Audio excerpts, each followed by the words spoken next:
हर खबर पर होगी आपकी पकड़। डाउनलोड कीजिए एबीपी लाइव ऐप।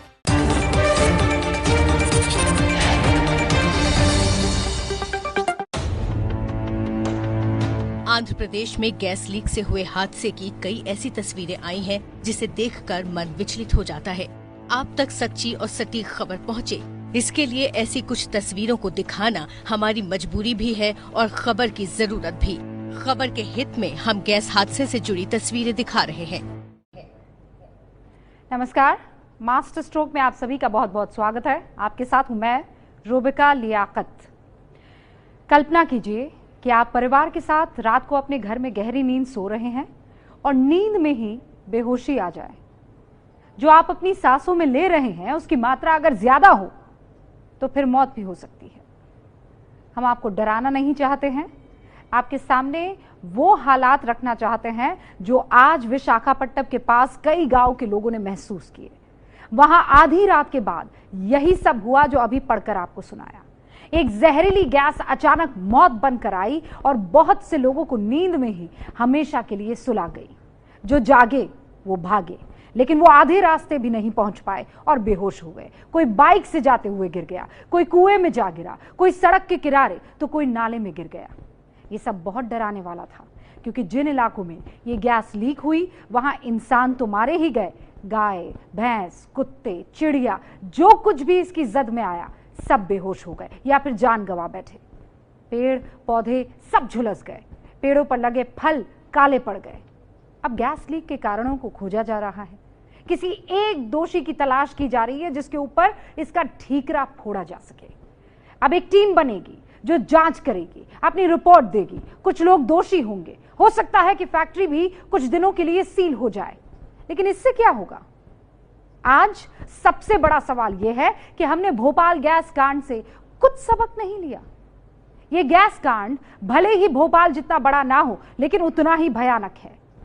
रेजिडेंशियल इलाके में फैक्ट्री कैसे चल रही थी, हमारी पहली रिपोर्ट देखिए और इस इलाके में रहने वाले लोगों के दर्द को वीडियोस के जरिए महसूस कीजिए। पहले 5 हेडलाइंस। विशाखापट्टनम से 20 किलोमीटर दूर एलजी पॉलीमर फैक्ट्री के स्टाइरीन गैस लीक होने के बाद आपको दिख रहा है क्या हुआ। बगल के गांव में 11 लोगों की मौत हो गई, मरने वालों में 2 बच्चे भी शामिल हैं। 240 बीमार लोग अब भी अस्पताल में भर्ती है। 20 लोग वेंटिलेटर और ऑक्सीजन सपोर्ट पर है। लोगों को सांस लेने में दिक्कत हो रही है।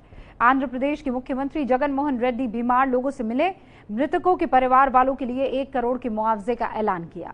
विशाखापट्टनम में गैस कांड पर पीएम ने हाई लेवल मीटिंग की। मीटिंग में रक्षा मंत्री राजनाथ सिंह और गृह मंत्री अमित शाह भी शामिल हुए।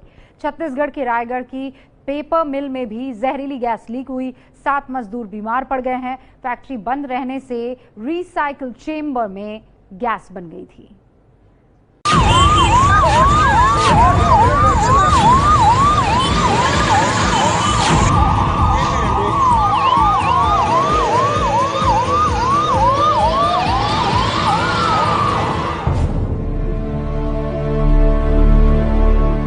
विशाखापट्टनम से 20 किलोमीटर दूर वेंकटापुरम का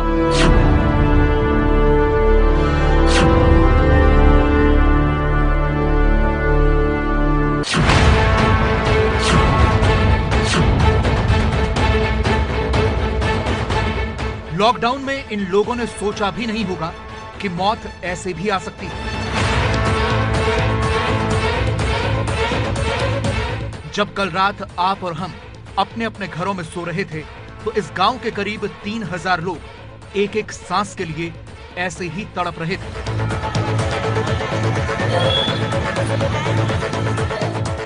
अब ये वीडियो देखिए और एक एक करके बेहोश हुए इन लोगों को गिनते जाइए। गांव में जाने वाली कच्ची सड़क पर सब बेहोश पड़े हैं।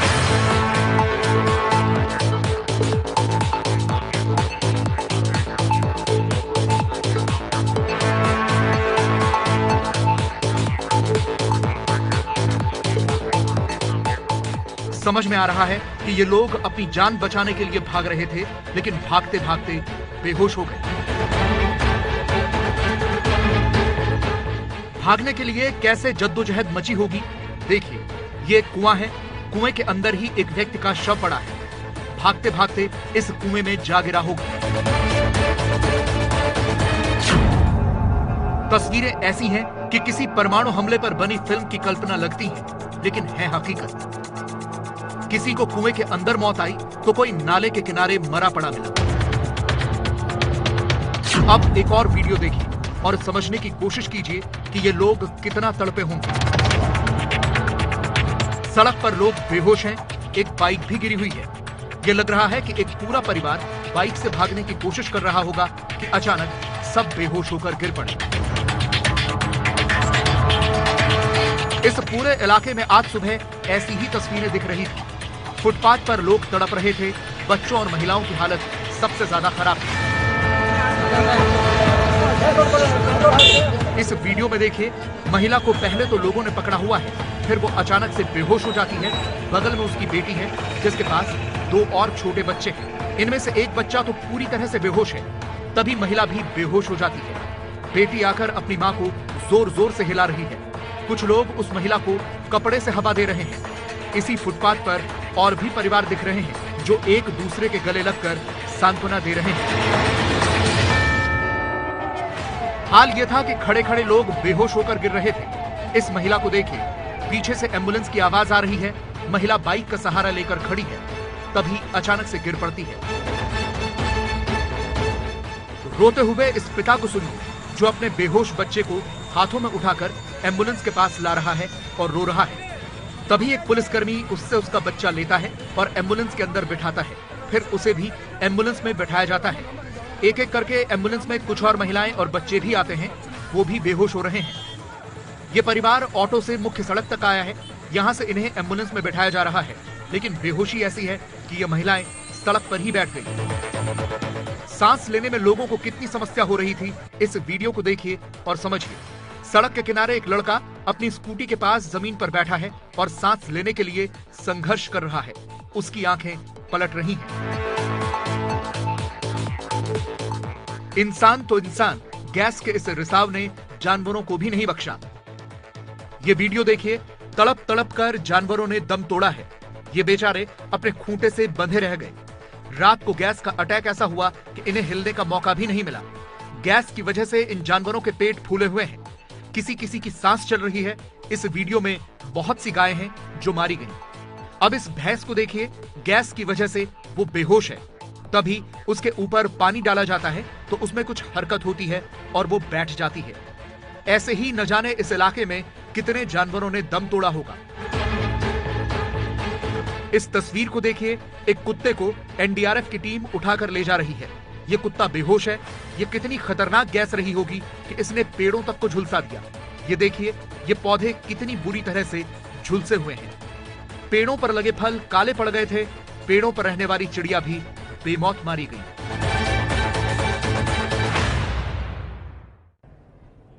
इन वीडियोस ने आपको विचलित किया होगा, लेकिन आपको यह दिखाना इसलिए जरूरी था ताकि आप समझ सके कि जब सिस्टम गहरी नींद में सोता है तो फिर फैक्ट्री से लीक हुई गैस ऐसे ही लोगों को हमेशा हमेशा के लिए सुला देती है। मुआवजा दीजिए, मरने वालों के परिवार के लोगों को नौकरी दीजिए, जांच कमेटी बनाइए, आरोप प्रत्यारोप का खेल खेलिए, लेकिन इससे मरने वाला लौट कर नहीं आने वाला। उन मासूम बच्चों का क्या दोष था जो तड़प तड़प कर जान गंवा बैठे, वो भी इसीलिए कि एक कंपनी अपने पॉलीमर बनाने की फैक्ट्री की देखभाल नहीं कर पाई। इसके लिए भले ही लॉकडाउन को जिम्मेदार बताया जा रहा हो, लेकिन क्या उस फैक्ट्री के प्रबंधन की जिम्मेदारी नहीं थी कि वो लॉकडाउन में फैक्ट्री की गैस और उसको रखने वाली मशीनरी की जांच करता? ये क्यों नहीं सोचा गया कि फैक्ट्री बंद रहने से केमिकल रिएक्शन हो सकता है? हालांकि अब सुकून इस बात का है कि गैस के रिसाव को नियंत्रित कर लिया गया है। अब ये रिपोर्ट देखिए।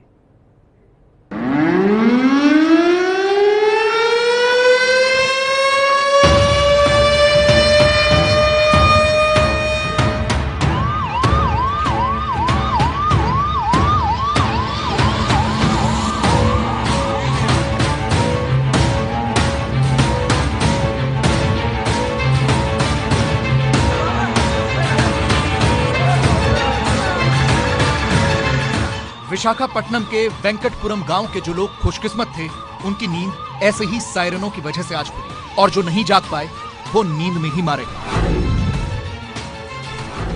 पहला सवाल ये कि गैस लीक कहां से हुई? जवाब ये है कि गैस विशाखापट्टनम की एलजी की इस फैक्ट्री के अंदर 5000 टन के 2 टैंक से लीक हुई।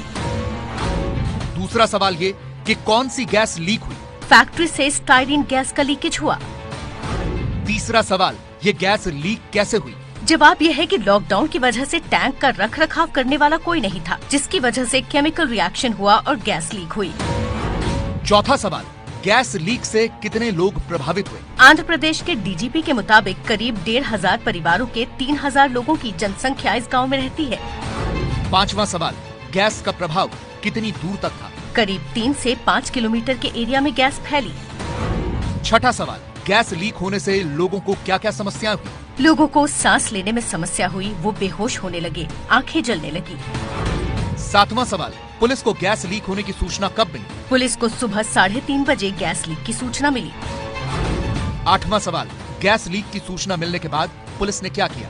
10 मिनट में पुलिस गांव में पहुंची। चारों तरफ धुआं था। पुलिस ने लाउडस्पीकर पर अनाउंस करके लोगों को जगाना शुरू किया।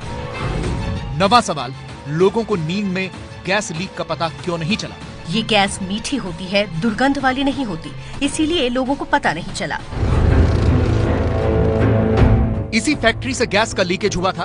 ये लीकेज रात को करीब 2:30 से 3 बजे के बीच हुआ। पुलिस को सूचना 3:30 बजे मिली और ये तस्वीर सुबह के वक्त की है। तब भी फैक्ट्री से गैस का रिसाव हो रहा है। इस तस्वीर में साफ दिख रहा है। हमने Indian institute of toxicology research यानी भारतीय विश्वविज्ञान अनुसंधान संस्थान के डायरेक्टर से बात की कि क्या ये गैस खतरनाक मानी जा सकती है। क्योंकि एक बार ये रिलीज हुआ, इसको एक्यूट एक्सपोजर बोलते हैं, तो इसमें मानव शरीर पे अगर बहुत ज्यादा एकदम से किसी ने, और ये स्वीट किस्म की महक इसमें होती तो लोग को अंदाज नहीं लगता, क्योंकि सुबह 2:30 बजे लगभग ये घटना हुई तो लोग अमूमन सो रहे होंगे उस समय। तो जब इस तरह की घटनाएं होती तो जब काफी अधिक मात्रा में आदमी इसको एक्सपोज होता है तभी उसकी मौत होती है। लेकिन आम तौर पे जो अगर एक बार आपको एक्सपोजर होता है तो ये मेटाबोलाइज होकर निकल जाती है शरीर के जरिए। यानी गैस कम खतरनाक थी। जो लोग मारे गए उनकी मौत इसलिए हुई क्योंकि उनके शरीर में नींद में बहुत ज्यादा गैस चली गई थी। आंध्र प्रदेश पुलिस का भी मानना है कि गैस इतनी खतरनाक नहीं थी। अगर ज्यादा खतरनाक होती तो फिर मरने वालों की संख्या और ज्यादा हो सकती थी। But fortunately, it's not a lethal kind of a gas. It's only that high doses of intake of it may lead to, fatalities. But so therefore, it's not of that kind of a serious concern. Then so far about almost 800 people were evacuated in the morning to various hospitals. Those who were critical were taken to the KGH hospital, the general hospital at Vizag. जिनकी हालत गंभीर है उन्हें विशाखापट्टनम के king George hospital में भर्ती करवाया गया है। यहाँ भी अव्यवस्था ही दिख रही है। एक एक बेड पर 2-2 और 3-3 बच्चे हैं। इस बात का भी शुक्र मनाया जा रहा है कि कोरोना की वजह से अस्पताल पहले से तैयार थे। वेंटिलेटर और ऑक्सीजन की व्यवस्था थी, तो जो लोग अस्पताल पहुंचे उन्हें इलाज मिल पाया। आंध्र प्रदेश के मुख्यमंत्री जगन मोहन रेड्डी भी इस अस्पताल में पहुंचे, लोगों का हालचाल लिया।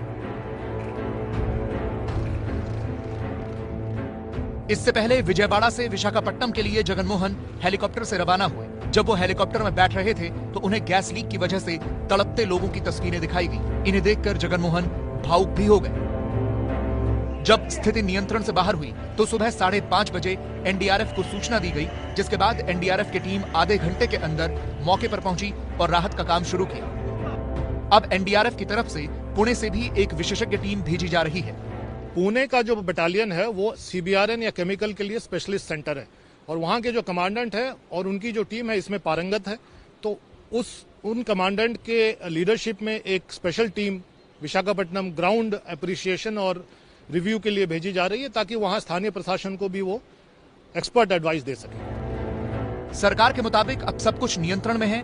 जिन इलाकों में गैस लीक हुई थी वहां पानी का स्प्रे किया जा रहा है ताकि वो गैस नीचे बैठ जाए। लेकिन विशेषज्ञों का मानना है कि ये गैस बहुत जल्दी आग पकड़ती है, इसलिए अभी भी सावधानी बरतने की जरूरत है। बेसिकली जो इससे बचाव के रास्ते बताए गए हैं उसमें यह कि इवैक्यूएशन कर दिया जाए वहां से। दूसरा जो कहा गया है कि क्योंकि ये इन्फ्लेमेबल बहुत होती, बहुत जल्दी आग पकड़ती, तो कोशिश ये करनी चाहिए कि इसको बंद जगहों की तरफ ना ले जाएं, जैसे कि सीवर है, धो के पानी सीवर में ना ले जाएं, सीवर के अंदर एकदम से विस्फोट हो सकता है। तो ये सब चीजों का खास ख्याल रखना चाहिए। ज्यादातर लोगों को अस्पताल से डिस्चार्ज कर दिया गया है, लेकिन अभी भी करीब 20 लोग वेंटिलेटर और ऑक्सीजन के सपोर्ट पर हैं। एक सवाल यह भी उठ रहा है कि रिहायशी इलाके में यह फैक्ट्री कैसे चल रही थी, लेकिन हकीकत यह है कि यहाँ पहले फैक्ट्री बनी और फिर गांव बसा। ये फैक्ट्री 1966 से इस इलाके में है। फैक्ट्री में काम करने वाले लोग ही इसके आसपास बस गए। बाद में एलजी ने इस फैक्ट्री को टेक ओवर किया, लेकिन अब इसकी भी जांच होनी चाहिए कि गैस लीकेज में लापरवाही किसकी तरफ से बरती गई। जो लापरवाही लोगों की जान ले ले, उसे माफ कैसे किया जा सकता है? आज से 36 साल पहले भोपाल में भी यही हुआ था। दुनिया की सबसे भीषण औद्योगिक दुर्घटनाओं में शामिल भोपाल गैस त्रासदी का दर्द आज भी जिंदा है। यूनियन कार्बाइड फैक्ट्री से लीक हुई गैस ने 3,500 से ज्यादा लोगों की जान ले ली थी। बहुत लोगों ने यह नहीं देखा होगा कि तब क्या हुआ था। उनके लिए यह जानना जरूरी है कि 36 साल बाद आज भी उस गैस की पीड़ा भोपाल के लोगों को भुगतनी पड़ती है। आज विशाखापट्टनम की तस्वीरों ने उस पूरे गैस ट्रेजेडी को एक तरह से रिक्रिएट कर दिया है। क्या आने वाले कई सालों तक उन इलाकों को भी इसका दर्द झेलना होगा? इस रिपोर्ट में हम आपको तस्वीरों के जरिए दोनों दर्दनाक हादसों की कहानी दिखाएंगे। गौर से देखिएगा।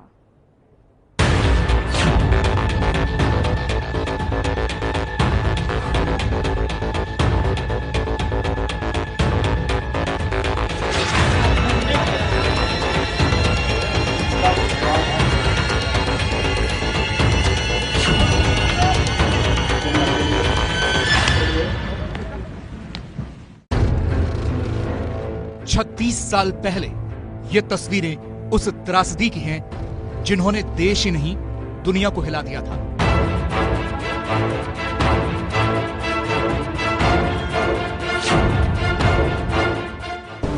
तीन दिसंबर 1984 की आधी रात थी। भोपाल सोया हुआ था जब यूनियन कार्बाइड की इस फैक्ट्री से मिथाइल आइसोसाइनाइड गैस का रिसाव शुरू हुआ।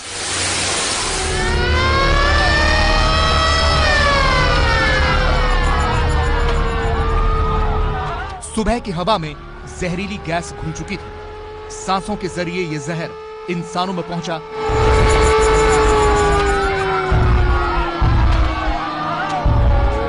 जानवरों में पहुंचा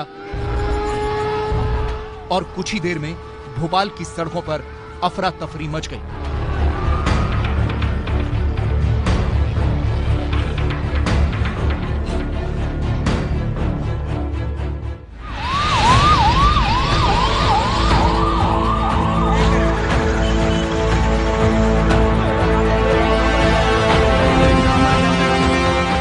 लगभग वैसा ही मंजर आज आंध्र प्रदेश के विशाखापट्टनम में भी दिखा। जमीन पर गिरी हुई इन गायों को देखिए। जहरीली गैस ने इन्हें इतना तड़पाया कि मुंह से झाग तक निकल आया। ठीक ऐसी ही तस्वीरें 36 साल पहले भोपाल में भी दिखी थी, जब गैस के असर से ऐसे ही जानवरों ने दम तोड़ दिया था। इस महिला पर गैस का ऐसा असर हुआ कि वो अपने पैरों पर खड़े होने की हालत में भी नहीं थी। पुलिस वाले किसी तरह से सहारा देकर उसे फुटपाथ तक ले गए।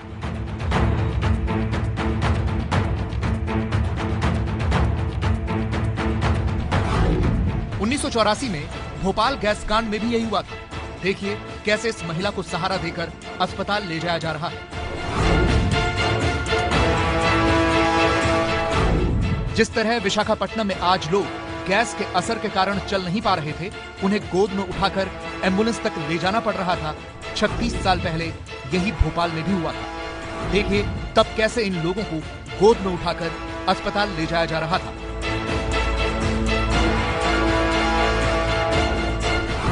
विशाखापट्टनम में जिस तरह गैस के असर के कारण लोगों के मुंह से झाग निकल रहा था, ठीक वैसे ही भोपाल गैस कांड के वक्त भी हुआ था।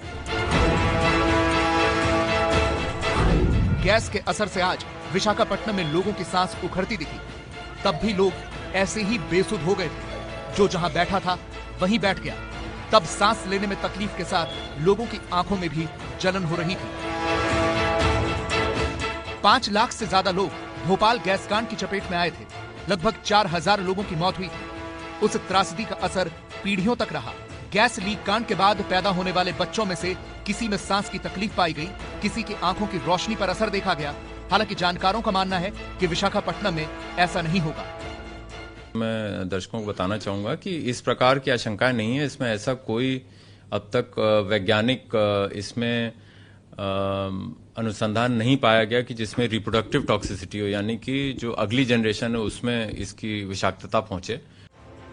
गैस किस कदर जानलेवा होती है, इसकी एक मिसाल 3 साल पहले सीरिया में भी दिखी थी, जब विद्रोहियों के कब्जे वाले सीरिया में सारीन गैस से हमला किया गया था। इस गैस अटैक में 80 से ज्यादा लोगों की मौत हुई थी और तब भी वैसी ही तस्वीरें सामने आई थी जैसी आज विशाखापट्टनम में दिखी। देखिए कैसे ये शख्स सीरिया गैस अटैक का शिकार हुए एक बच्चे को अपनी गोद में लेकर जा रहा है। ठीक इसी तरह आज विशाखापट्टनम में गैस लीक होने के बाद लोग अपने बच्चों को गोद में लेकर भागते नजर आए।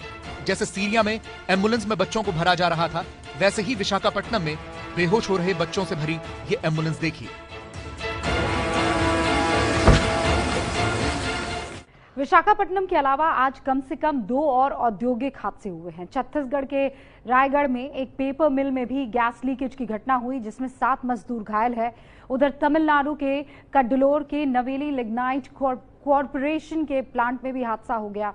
बॉयलर में ब्लास्ट की वजह से यहां भी 7 कर्मचारी घायल हो गए। दरअसल ये प्लांट्स जो हैं लॉकडाउन की वजह से बंद थे और अब इजाजत मिलने के बाद खोले जा रहे थे। लंबे वक्त से प्लांट बंद होने की वजह से प्लांट को खोलने से पहले काफी एहतियात बरती जानी चाहिए थी, जो नहीं हुई, और गुनहगार को सजा अब इसकी मिलनी चाहिए। याद कीजिए, भोपाल गैस हादसे का गुनहगार वॉरेन एंडरसन भारत छोड़कर भाग गया। एलजी पॉलीमर के गुनहगार को सजा मिलनी चाहिए और ऐसे में मास्टर स्ट्रोक सवाल भी है और भावना भी है। तड़पा कर जान लेने की सजा, फांसी का फंदा क्यों नहीं? एबीपी न्यूज अस्पताल के अंदर की तस्वीरें तब तक नहीं दिखाता जब तक खबर के हित में या जनहित में उसे दिखाना जरूरी ना हो। मुंबई के सायन की एक खबर में अस्पताल के अंदर मरीजों की तस्वीर दिखाना जरूरी है। हम देश हित और जनहित में ये तस्वीरें दिखा रहे हैं। माफ कीजिएगा, आज हम आपको ऐसी खबरें दिखा रहे हैं जो आपको परेशान कर रही होंगी, विचलित कर रही होंगी, लेकिन क्या करें, आज घटनाएं ऐसी ही घटी हैं। विशाखापट्टनम की तस्वीरों को देखकर आपका दिल टूट गया था कि तभी एक ऐसा वीडियो आया जिसे मुंबई के होने का दावा किया जा रहा है। ये तस्वीर दिखाती है कि जब दुनिया कोरोना से लड़ रही है तो हम सिस्टम से लड़ रहे हैं। वो सिस्टम जो जिंदा और मुर्दा में फर्क नहीं कर पा रहा है, जिसके लिए इलाज कराने वाला मरीज और मर चुका मरीज एक जैसा है। सिस्टम की इसी इनसेंसिटिविटी को दिखाने वाली इस रिपोर्ट की तस्वीर आपको डिस्टर्ब कर सकती है, लेकिन सच जानना आपका हक है और इस हक के लिए तस्वीरों को देखकर अगर थोड़ी परेशानी हो तो हमारी गुजारिश है उसे सहन कर लीजिएगा ताकि दोबारा सिस्टम से ऐसी गलती ना हो।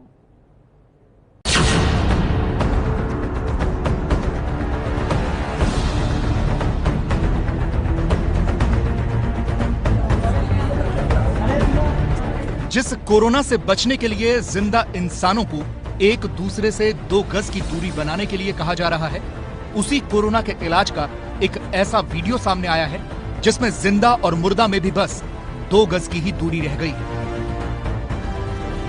ये वीडियो संवेदनशीलता की सारी हदों को तोड़ने वाला है।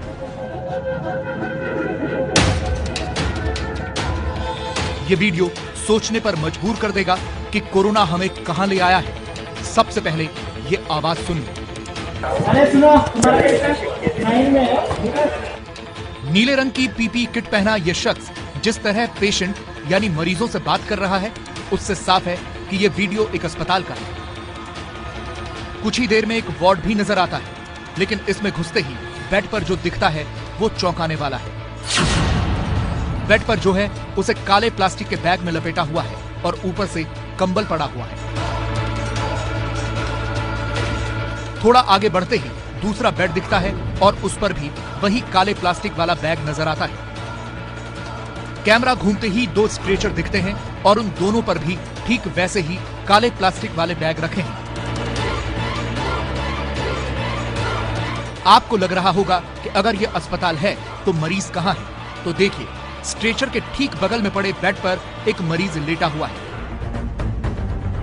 इसी तरह बाईं तरफ वाले बेड से कुछ दूरी पर भी एक मरीज नजर आता है। सामने 2 और मरीज हैं, जिनमें से एक के साथ उसके परिवार वाले भी मौजूद हैं, लेकिन उनके ठीक पीछे फिर वही कंबल से ढका हुआ काले प्लास्टिक वाला बैग नजर आ रहा है।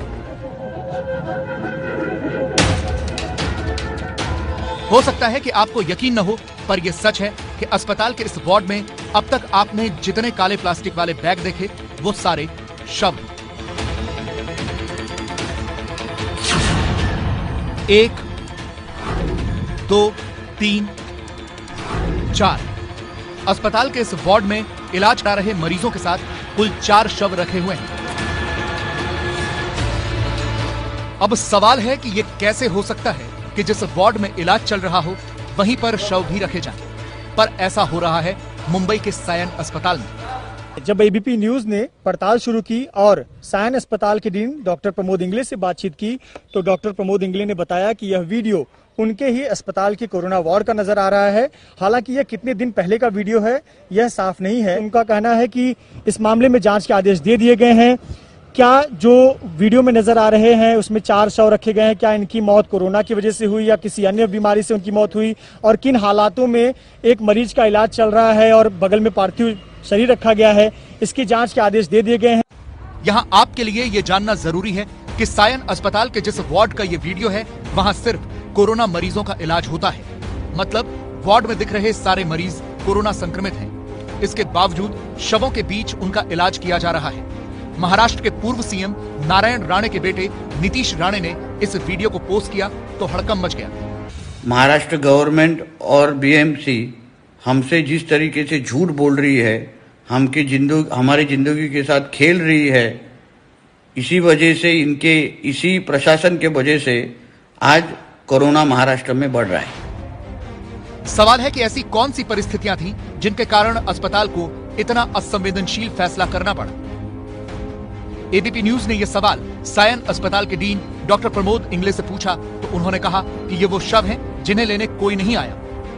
लेकिन इस जवाब से भी यह बात समझ में नहीं आई कि इन्हें शवगृह की जगह वार्ड में क्यों रखा गया।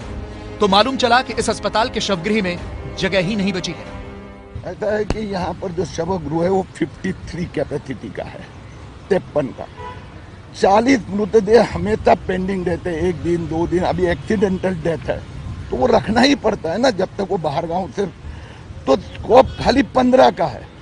अब कोविड के मृत्यु आज उनके 10 से 20 में हो रहे हैं, और कोविड के लिए जो रिलेटिव्स है वो मृतदेह का प्रदर्शन लेने आ नहीं सकता। मैं आपको धारावी का उदाहरण दूं, ये सायन हॉस्पिटल माइग्रेंट लेबर है, मृत्यु हो गया तो उसको रिश्तेदार आने में 2-5 दिन लगेंगे।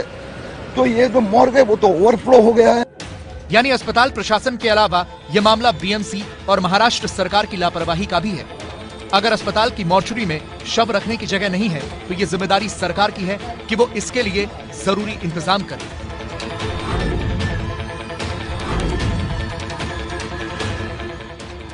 सायन अस्पताल में अभी कोरोना के 125 मरीजों का इलाज चल रहा है। धारावी के नजदीक होने के कारण यहाँ बड़ी संख्या में मरीज आते हैं। ऐसे में इस अस्पताल पर और ज्यादा ध्यान दिया जाना चाहिए। लेकिन यहाँ लापरवाही की जो शर्मनाक तस्वीर आई है उसने महाराष्ट्र सरकार पर बड़े सवाल खड़े कर दिए हैं। और महाराष्ट्र में कोरोना के मरीजों की संख्या देश में सबसे ज्यादा है। 16,000 से ज्यादा कोरोना पॉजिटिव केसेस महाराष्ट्र में हैं। पूरे देश में 1/3 मामले हैं। इसी तरह महाराष्ट्र में कोरोना से मरने वाले लोगों की संख्या भी करीब 1/3 है पूरे देश की। लेकिन इसके बावजूद इस तरह की लापरवाही बर्दाश्त कैसे की जा सकती है। सायन अस्पताल महानगर पालिका यानी बीएमसी के तहत आने वाला अस्पताल। बीएमसी पर शिवसेना का कब्जा है और राज्य में सरकार भी शिवसेना की है। मास्टर स्ट्रोक, डबल इंजन की शिवसेना सरकार, फिर भी बदइंतजामी बरकरार। आपको मौसम का हाल देना चाहते हैं क्योंकि मौसम की इस खबर में भी ब्रेकिंग न्यूज है।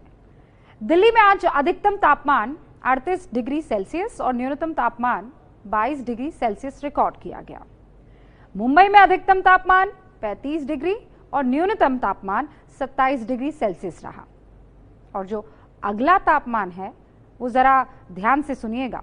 गिलगिट बाल्टिस्तान में अधिकतम तापमान 26 डिग्री और न्यूनतम 4 डिग्री सेल्सियस रहा।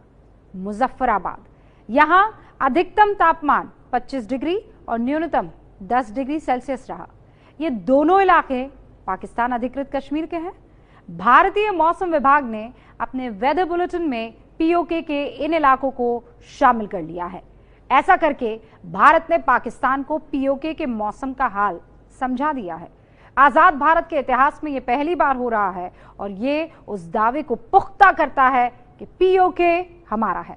पाकिस्तान को भारत के मौसम विभाग की यह चेतावनी तब आई है जब पाकिस्तान के सुप्रीम कोर्ट ने गिलगिट और बाल्टिस्तान में इसी हफ्ते चुनाव की घोषणा की है। अब आप हर दिन भारत के अहम हिस्से गिलगिट बाल्टिस्तान और मुजफ्फराबाद के मौसम का हाल जान सकते हैं, जिस पर पाकिस्तान कब्जा जमाए बैठा है। मौसम की खबर के बाद अब कश्मीर में मारे गए आतंकियों के समाचार।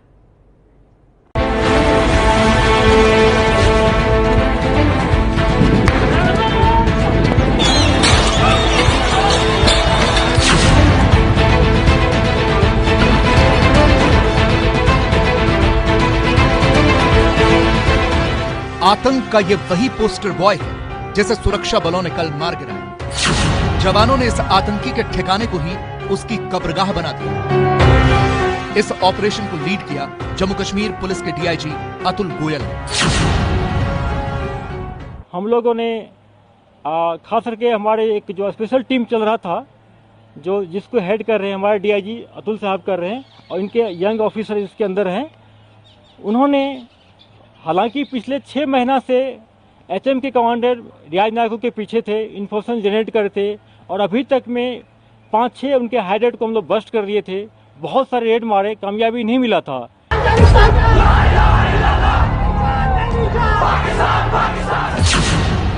शुरू में कामयाबी इसलिए नहीं मिली क्योंकि दक्षिण कश्मीर में रियाज का लोकल नेटवर्क काफी बड़ा और तेज था। अपने नेटवर्क की मदद से रियाज ने अंडरग्राउंड ठिकाने बनाए थे। रेड के दौरान रियाज इन खुफिया ठिकानों में छिप जाता था और फिर सुरक्षा बलों के कॉर्डन हटने के बाद फरार हो जाता था। इस साल मार्च के बाद पुलिस ने रियाज नाइकू को कमजोर करने के लिए उसके नेटवर्क को तोड़ना शुरू किया। जनवरी से अब तक करीब 150 ओवरग्राउंड वर्कर्स यानी ओजीडब्ल्यू गिरफ्तार किए गए। ओजीडब्ल्यू से मिली जानकारी के आधार पर अंडरग्राउंड छुपने की जगह को खत्म किया गया। अप्रैल में पुलिस को बेगपुरा के रियाज नाइकू के ठिकाने की पुख्ता जानकारी मिल गई और बुधवार को बेगपुरा में पुलिस के स्पेशल ऑपरेशन ग्रुप ने वहां डेरा जमा लिया। पिछले 6-7 दिन से इन्होंने अपने काम को और तेजी लाया और टीम को रात दिन, कभी कभी ऐसा हुआ कि इनके टीम ने रात में सिर्फ 2 घंटा 1 घंटा सोए, जगे रहे कंटिन्यूस। एक ट्रैक करते कि उसके मूवमेंट को, उनके ओजीडब्ल्यू को, उनके कुछ ओजीडब्ल्यू को अरेस्ट कर गया, इंट्रोगेट किया गया और बहुत पिन पॉइंट खबर मिला। उसके तहत पुलिस की छोटी टीम ने पहले उस घर को कॉर्डन कर लिया, बाद में आर्मी को बुलाया गया, सीआरपीएफ को बुलाया गया। इस बार आतंकी का खात्मा तय था। वो फंस चुका था, लेकिन सर्च के दौरान पुलिस को रियाज नहीं मिला। पहला दिन सर्च करने पर उस घर में कुछ नहीं मिला। फिर भी हम लोग इतना कंफर्म थे कि इसके अंदर मिलिटेंट है, या तो अंदर में होगा कहीं हाइड आउट में। हम लोग कॉर्डन को नहीं हटाए, कॉर्डन कंटिन्यू रहा। नेक्स्ट डे कल जाके सुबह 9 बजे जब मिलिटेंट ने पहले फायर किया, फिर हमारे फोर्स ने रिटेलिएट किया। उस रिटेलिएशन में जैसा कि हम सब जानते हैं, एचएम का चीफ जो था पिछले 8 ईयर से एक्टिव था और पिछले 3 साल से एचएम का कमांडर था, उसमें मारे गए। सुरक्षा बलों के लिए रियाज नाइकू सिर्फ एक आतंकी था, इसलिए आईजी विजय कुमार ने अपनी प्रेस कॉन्फ्रेंस में कहीं भी उसका नाम अपनी जुबान से नहीं लिया। एचएम की कमांडर मिलिटेंट है, जो मिलिटेंट ने तो एचएम का कमांडर था। मिलिटेंट ने अटैक किया, टेररिस्ट। आतंकी रियाज नाइकू इस बार भी बचकर भाग सकता था क्योंकि वो अपने घर में 2 दीवारों के बीच छिपा हुआ था। दीवार के अंदर एक और दीवार थी जहां रहता था। दीवारों के बीच उसका साथी आदिल भट्ट भी मौजूद था। इस घर के अंदर सुरंग न होकर के अलग तरह का हाइडआउट बना था। इस घर के अंदर 2 तरह की फॉल्स दीवारें बनाई गई थी। दोनों तरफ से देखेंगे आप तो दीवार नजर आएगी, मगर दीवार के अंदर खुली छुपने की, बैठने की, आराम करने की जगह बनी हुई थी। आतंकी रियाज को लगा कि वो पकड़ा जाएगा तो उसने फायरिंग शुरू कर दी। हालांकि वो ज्यादा देर तक टिक नहीं पाया और मारा गया। मरने से पहले रियाज ने फोन के जरिए आसपास के लोगों से मदद भी मांगी, जिससे कई लोग एनकाउंटर साइट के करीब आकर पत्थर चलाने और तोड़फोड़ करने लगे।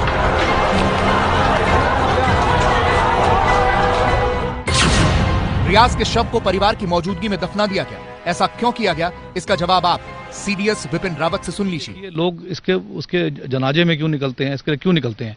एक तो भय, क्योंकि अगर आप इसके जनाजे में नहीं आओगे तो कुछ टेररिस्ट के जो ओवरग्राउंड वर्कर्स हैं ये घरों में जाकर उनको चेतावनी देते हैं, मैसेजेस निकलते हैं कि आप लोग ने इनके जनाजे में निकलना है। वो इसलिए कि उसकी जो लार्जर देन लाइफ इमेज है वो बनी रहे, ताकि पाकिस्तान की ओर से जब अगला लीडरशिप इसकी जगह लेने के लिए आएगा फिर उसकी लार्जर देन इमेज कैसे बनेगी। जो लोग रियाज के हक में नारे लगा रहे हैं उन्हें समझना चाहिए कि वो हीरो नहीं, आतंकवादी था। वो आतंकी जिसने न सिर्फ सुरक्षा बलों का बल्कि कश्मीर के नागरिकों का भी खून बहाया था। ये तस्वीर आपको अच्छी तरह याद होगी। पिता के शव के पास जोर जोर से रोती हुई ये जोहरा है। अगस्त 2017 में जोहरा के पिता और जम्मू कश्मीर पुलिस के एएसआई अब्दुल रशीद की हत्या कर दी गई थी। हत्यारा कोई और नहीं बल्कि रियाज नाइकू ही था। मुझे खुशी होती कि अगर जोहरा की पिक्चर को कहीं पुलित्जर अवार्ड मिला होता। वो पिक्चर देखने लायक है, वर्थ मिलियंस ऑफ वर्ड्स, जहां एक अनाथ बच्ची हो गई है एक मिल्टन के कारनामे से जिसको कोई देखता नहीं है। इस तरीके से सिविलियन एक सरपंच के बाप को मारा, दर्जनों किलिंग्स उस एरिया के अंदर उसने की। रियाज के लिए रोने वाले और हिंसा करने वालों को जोहरा के इस चेहरे को याद कर लेना चाहिए। रियाज न कश्मीर का था और न कश्मीर के लोगों का। वो पाकिस्तान के इशारों पर नाचने वाला मोहरा था जो इस्लाम के नाम पर लोगों को गुनाह के रास्ते पर भेज रहा था।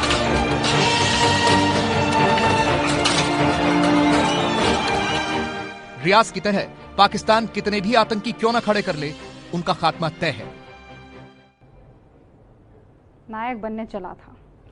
देश में लॉकडाउन जब शुरू हुआ तो कोरोना मरीजों की तादाद 500 के करीब थी। आज 50,000 पार कर गई है। उस वक्त हर रोज करीब 50 नए मरीज सामने आ रहे थे, अब रोजाना 3,000 आ रहे हैं।